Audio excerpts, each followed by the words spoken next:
You're supposed to say yes. Yeah. That's because the AC's up in this bitch! Hi! This is a very exciting crowd. I can see that everyone here is enthused. And that is great. See, I have confidence in me. Just like the chick from that old movie who's also in Mary Poppins, whatever the bitch's name is. She has confidence in herself. And that is cool, because that means you don't give a shit about what anyone else thinks of you. And that's good in my case, because everybody calls me crazy.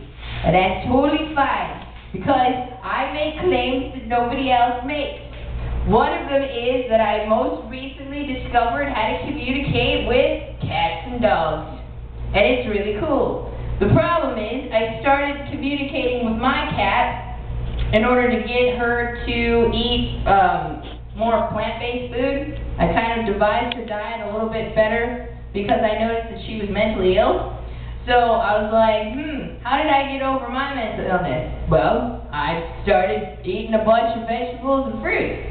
So I took some of the juice that I ate and I put it in her bowl, and of course she didn't want to eat it. But because I could see what her emotional displays were, I reversed her calls and I convinced her to eat it.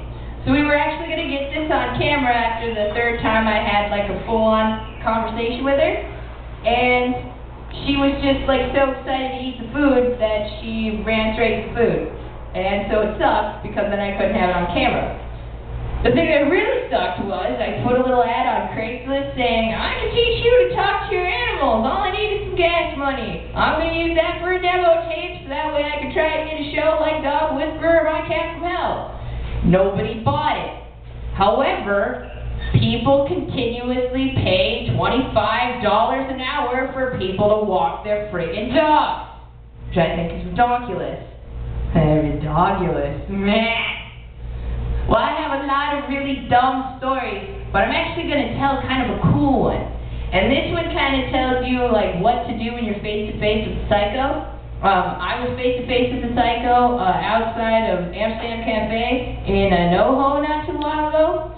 I was outside, and I was smoking a cigarette, and I was sitting like, yay, you know, and then there was a drunken hobo dude, and he was stumbling around. He had a big old thing of whiskey at the side, and most of it was gone. And then, like, he took one look at me, and he stopped, and then he just went straight in my direction.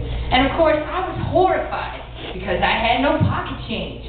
And usually, when a hobo comes up to me, they ask me for change, and I always give it to them, because I'm one of those peeps. And when he came up to me, he did not ask for any change. I was not exactly giving him a come hither stare or nothing. Instead, he has a knife that was right there on his arm, and it's kind of in a little sheath, and the knife itself was actually pointing toward his wrist. So I immediately assessed that if he was going to do anything to me, I could just like push on the knife, pull his hand, and then fatally wound him. So I really wasn't scared of him at all.